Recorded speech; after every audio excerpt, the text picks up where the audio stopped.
Welcome back. The Central Bank of Nigeria has announced the introduction of a national domestic card scheme, which is effective January 16, 2023. According to the Apex Bank, the move is aimed at reducing operating costs of cards in the country, promoting stability, inclusion and growth in the financial and payment system, and will be delivered through the Nigeria Interbank Settlement Systems (NIBSS) PLC, which is the country's central switch, in conjunction with the Bankers Committee and other financial ecosystem stakeholders. Joining us to assess the prospect and impact of this is Mukhtar Mohammed, is the CEO of Finance with Mukhtar. Good morning, Mukhtar. Good morning. My pleasure being on your program. Yes, it's wonderful to have you on the show. We will start with the proper. The National Domestic Card Scheme, currently undergoing implementation, will be effective from January next year. What are the prospects that this has for the country? Well, when you look at folks, you were talking about financial inclusion. That is the major prospect that we are seeing in all of this. Outside of that, there's no much. And sometimes when you look at the antecedent of the people that are trying to implement it, you have cause to doubt, because when you look at the CBN, they came up with their own Naira app.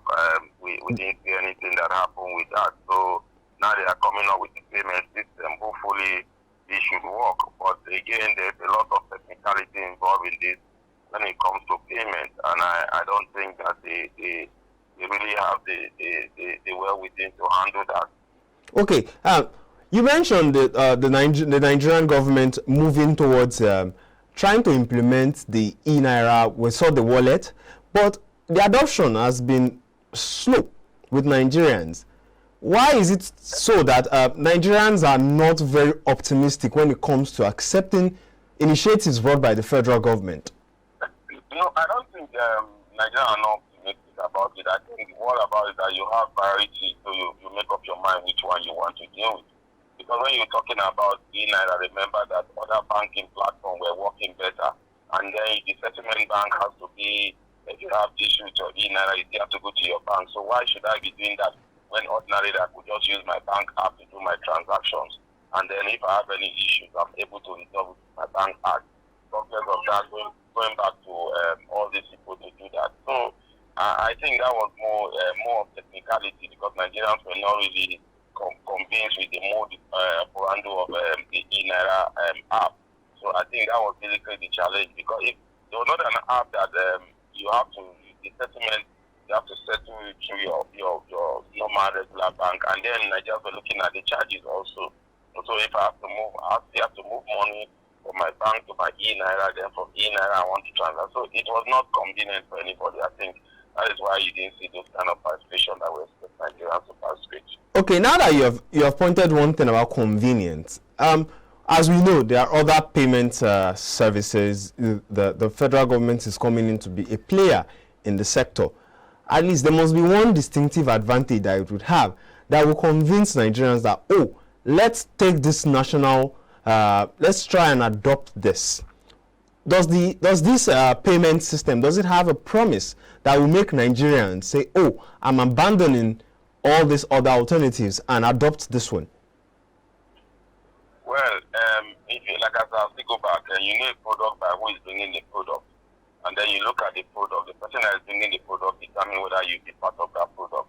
If the product is coming from the federal government, then you are looking at all the policies that have been implemented by these same people, then you are not optimistic that it will see the light of day. And moreover, we are saying we want to drive a private sector-driven economy. And here we are, every time we are trying to supplicate the private sector, by trying to do what we think the private sector should be the one to. So for me, I think we would not be fair, especially the government, because you have all the resources, then you want to swallow the smaller businesses or the private sector, like you talk about the card payment platform. There has been one area that Nigerians have been very innovative, and more other card payment platforms are coming on stream. And here we have a government that is saying, no, we want with our own card payment.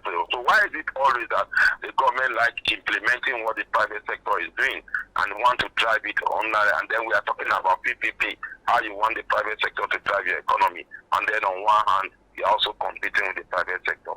I think that does not augur well for our economy. Yes, I'll buttress the point you raised there. This won't be the first time that the federal government is trying to play in a space where it is a regulator. We've seen it with the logistics sector when they saw that there was a drive in the logistics sector, and then they rebranded NIPOST. Now we're seeing it again now in the financial sector. Does this not reduce the regulatory role it should play? Is it not a disadvantage for the private sector? It is a disadvantage. You can't be your umpire on your own, be the judge over your own matter.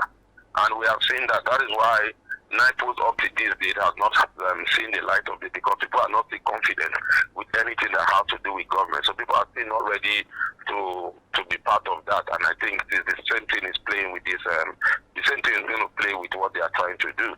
Because what you're saying is that in other developed countries, like what they are trying to do with the NMPC, you try to you want to bring such platform, or you want to sell it up, have a PPP privatization, whereby the federal government will own some certain amount, then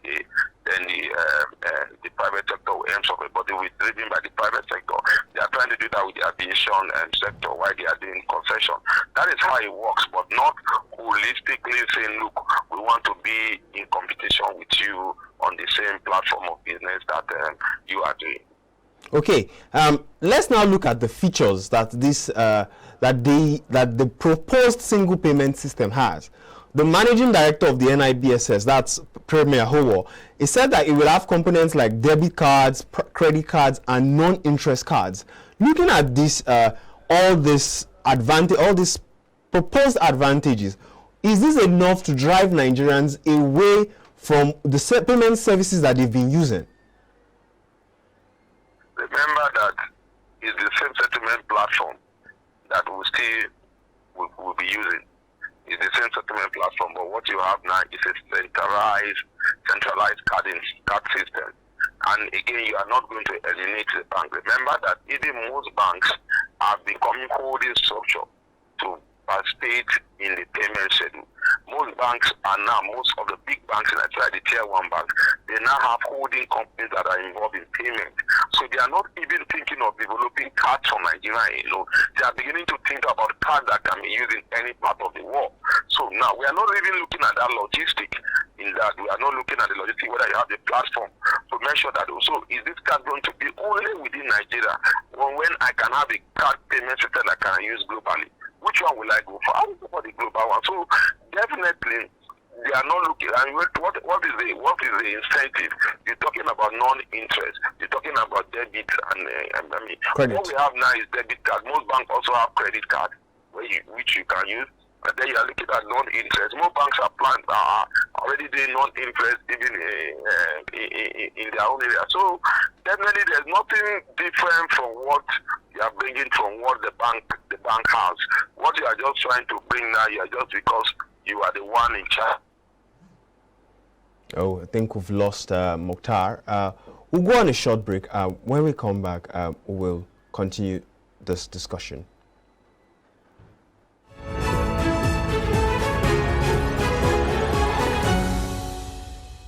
Welcome back.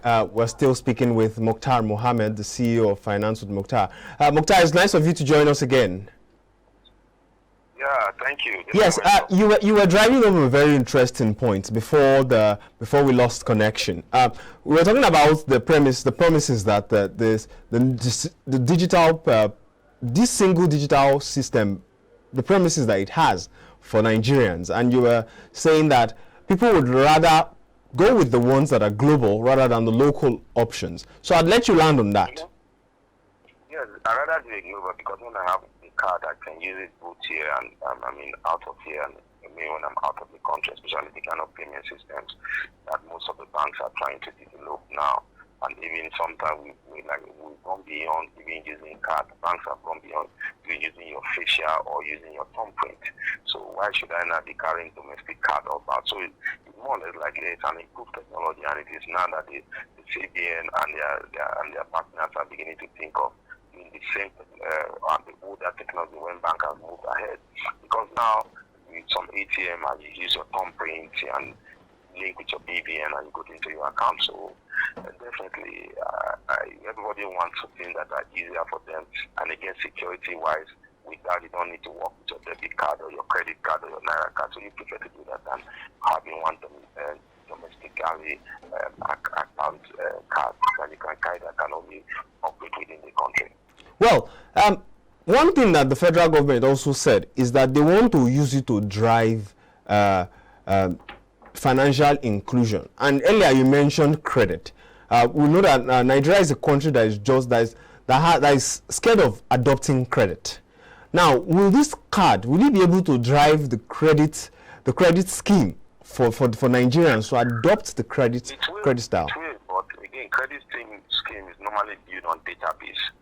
And Nigeria, we don't have one centralized database. You want to do your BVN, you have to go there. You want to do your international passport, you want to go there. So are they going to, unless they drive us into one centralized data page and data bank, then we can begin to say, okay, it can drive credit, because why credit doesn't work in this country is because we don't have that centralized database where somebody can move from point 1 to point B and you'll be able to track that person. So, and again, we also have to look at, we also need also to have a credit rating agency, which we have now. We have the credit rating agency, which we have now, which is more or less like an agency that people that are not worth to receive credit will not be giving such credit facility. But again, that agency is not working very, very well because we don't have a centralized data system to drive it. So the basic challenge we have even in the credit system and in trying to drive inclusion is it must be driven under a centralized data system. All right. Now, another promise that the federal government says this scheme holds is they want to use it to reduce the cost and use of foreign exchange, ensure the protection of data sovereignty, enable locally relevant prepositions, and make cards and payments more accessible to Nigerians. Looking at these promises, two things stand out for me: the cost and use of foreign exchange and ensuring data sovereignty. Let's have your thought on this too.